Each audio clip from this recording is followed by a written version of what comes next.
Welcome to Wasteland, where forgotten cartoon stars of yesterday live peacefully, unsure of how they came to be here, but sure that everything will work out. It is the happiest place off Earth. Charming. Idyllic. Today on the Comic Book Report, Disney's Epic Mickey, the Comics Collection, from Fantagraphics. Stick around and check it out.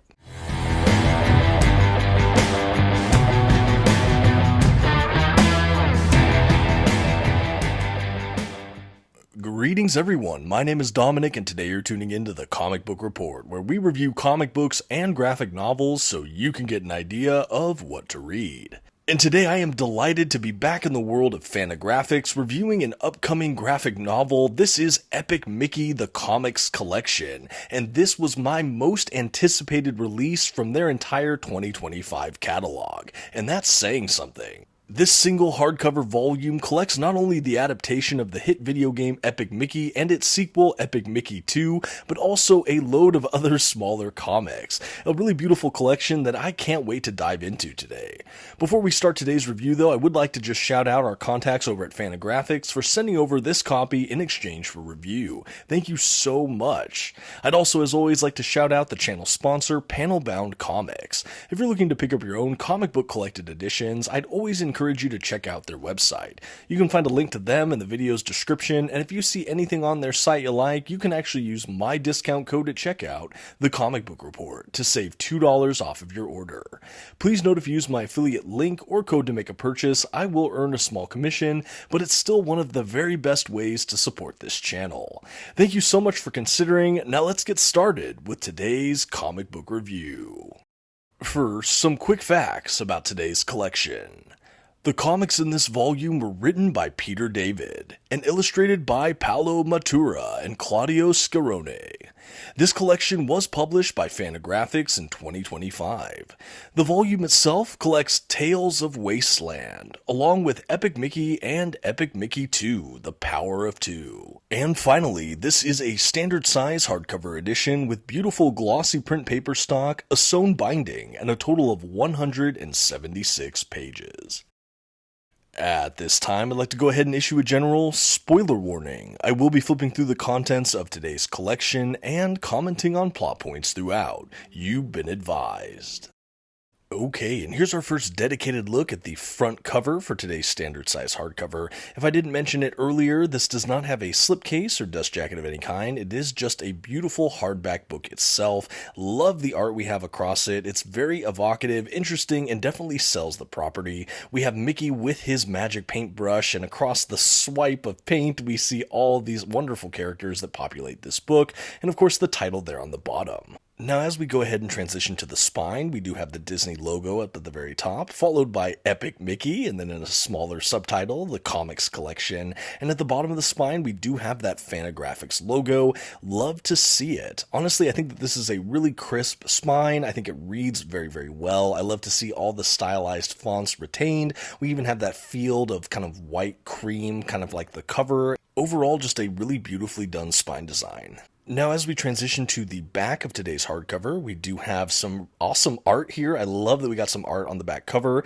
We have a little bit of a blurb about the collection as well, some of the creators. We have the pricing information, the Fantagraphics logo, and all the rest of the standard back of collection miscellany. Overall though, I think that this is a really well presented collection. I was pleasantly surprised to see the bonus artwork we got on the back, and overall I'm just really happy with the graphic design here. Again, like I said, a beautifully made book.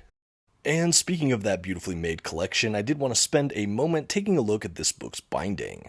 I mentioned earlier in the video that I do believe it's a sewn bound book, and I'm happy to say that overall I found gutter loss to be fairly minimal. I do think we have those nice white margins across a lot of the pages, across the paneling, and I think that that allows for this book to really not have too much sink into that gutter there, and overall I couldn't have been happier. Really well bound here, don't think these pages are going anywhere. Okay, now I did say this collection is standard size, and I do stand by that overall, but to give you a size comparison, I do have this Epic Mickey hardcover next to Uncanny Valley Volume 1 from Boom Studios, another recent read for me that also has some kind of cartoony properties to it. The Uncanny Valley trade paperback is a standard trim size or height of a single issue comic or trade paperback. As you can see, the Epic Mickey collection looks to be a bit taller than that, but it's hard for me to tell if that's the pages or just really the hardback book around the pages. Because of this, I did call it standard size because in most dimensional respects, it is pretty standard size. You can see though that it does appear to be a bit wider too, so perhaps just over what we consider a standard single issue comic size, but nothing too blown out of proportion here. I wouldn't say it's an oversized hardcover collection or anything like that, but because it does appear to be a little larger, I did want to present this with scale just to give you an idea. Okay, and now that we've adequately gone over the exteriors and build of the book, etc., we can finally jump into the collection itself. After some beautiful end pages and a title page, we do have a publication information page, followed by, another kind of title page. We do have a table of contents, followed by a foreword or kind of introductory essay, which I loved. I think with this publisher, Fantagraphics in general, does a great job of having front matter, back matter, a lot of written essays and things that establish context, history, things like that. It's just something I look forward to in a lot of the Fantagraphics works, and this was no exception here, honestly. And I really loved it because I was kind of interested in the games, and getting some of that context and how these graphic novels came to be, I thought was really novel and interesting. After that forward, though, we basically jump into the Tales of the Wasteland, which is kind of a sequence of anthologies, or like an anthology, I should say, and like a sequence of vignettes or short stories that all take place with Oswald the Lucky Rabbit and his misadventures through the wasteland. I really like this. You could read this as sort of prequel material. It gets you really familiar with the character of Oswald before jumping into Epic Mickey and Epic Mickey 2. After we get through Tales of the Wasteland, we do jump right into Epic Mickey. There is a bit of an introduction, and then we are off to the races with that graphic novel adaptation. After that first Epic Mickey story, we have another, I believe, introduction if I'm not mistaken, and we launch right into Epic Mickey 2, Power of Two. And after that, we do have some back matter, and that really is the end of the collection. All of that you'll be able to see briefly in time across this video as I continue my flip through. But now that I've gone over kind of the mapping or how this is set up, we can start talking about the material inside itself. So what I love about this book, like I mentioned, a lot of these other Fantagraphics collections usually have great essays and kind of written material that establish the context of the work, and I certainly found that to be the case here. I was extra excited to learn more about it because I know Peter David is the writer of these comics. I'm a huge fan of Peter David. I love his run on X Factor that I've read, what I've read of his Aquaman run, and just so much over the years.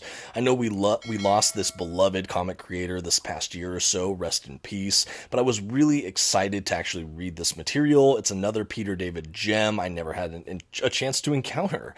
I grew up when these games were coming out, and I played them a little bit. I've always been a Disney fan, but I never really delved deeply into the mythos of the games, just enough to be kind of interested in it. I played a little bit here and there, but when I found out that there was actually a comic book adaptation, I was definitely intrigued. And if I'm understanding the material at the front of this book correctly, it sounds like not all of this material was ever even available printed in English, so the fact that Fantagraphics was able to have a complete comics collection for Epic Mickey is really kind of a dream release. We get to hear in the introduction a bit of the history about how this game came to be, the rights for Oswald the Lucky Rabbit going back to Disney, kind of how he meshed with Mickey Mouse, his unusual history, and all of these things that the comic creation or adaptation of it got to do and how it got to push things, and I just really liked it. I thought the introduction was really invaluable, especially to enjoying the experience.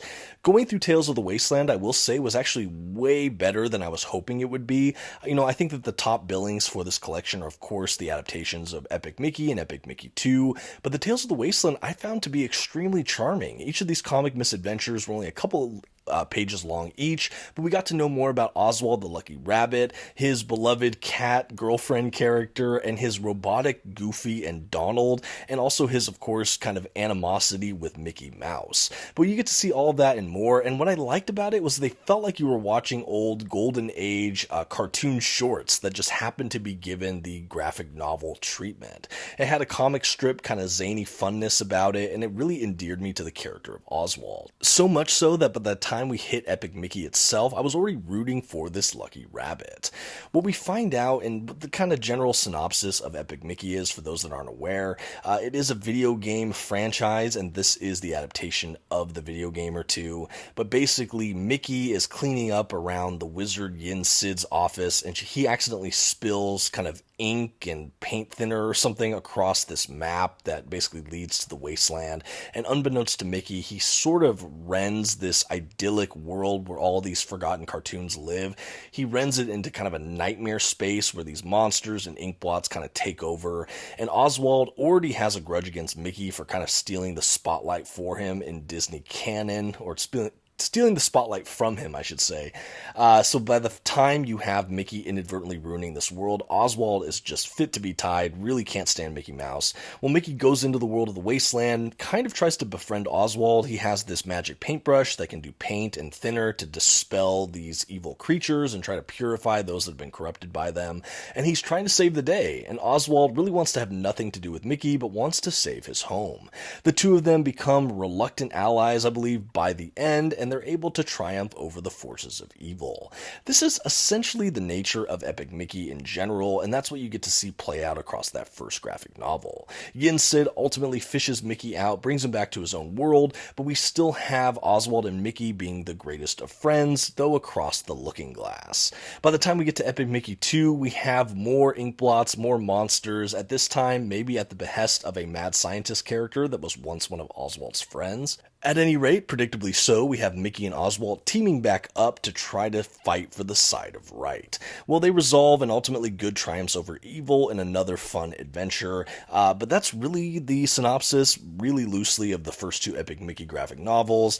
For the vignettes, the Tales of the Wasteland, I'll let you read those for yourself. It was a really fun, kind of colorful handful of stories there, but that's the overall shape and impression of this book. I think for longtime Disney fans, seeing these little forgotten pieces of Disneyana and Disney cartoon character history is really, really fun. I think having Oswald back at the forefront was also a really fun approach. I know for fans of Disney, they've probably seen this lucky rabbit more and more in recent years, but Epic Mickey is really what brought this character back into the public zeitgeist in an appreciable way, and having his history in some fashion showcased throughout Epic Mickey, I just think is a real treat. The fact that these comics read standalone without enjoying the game, I think really is a testament to what Peter David was able to do here along with the other collaborators. And overall, I think that this is a really interesting piece in kind of the Disney comic book canon. I know Fantagraphics has an extensive Disney library, and I think that this can be kind of a hidden gem rarity as time goes on.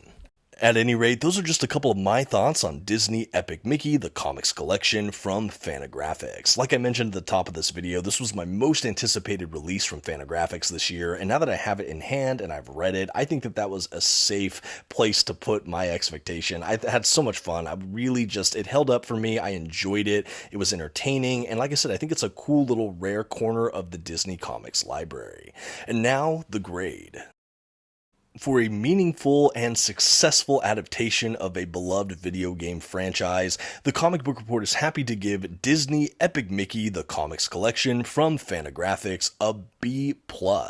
Perhaps it's the Disney kid in me, but I think that this was a fantastic and entertaining ride that will delight a lot of Disney and Fantagraphic fans out there.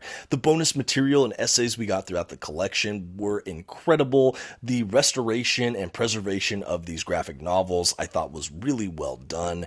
Overall, this was a really beautifully constructed book that is kind of a dream project. I cannot believe I have this book in my collection. Way to go, Fantagraphics, for getting this thing done. A beloved gem from the late great Peter David, a just memorable piece of Disneyana right here. But again, these are just my thoughts. I'd love to hear some of yours. Did you ever play Epic Mickey? Do you plan to get the comics collection? Have you read any of this material before? And beyond that, what are some of your favorite releases from Fantagraphics that you would recommend? Let me know all of this and more in the comments section. I'd love to hear from all of you. Again, a huge thank you to those at Fantagraphics for sending this one over for review, and my channel sponsor, Panelbound Comics, as always, and for all of you for taking the journey right along with me. Until next time, this has been the Comic Book Report. Please don't forget to give this video a like, those comments we talked about, and maybe share this video with a friend. Every little bit helps. Thank you so much. Bye.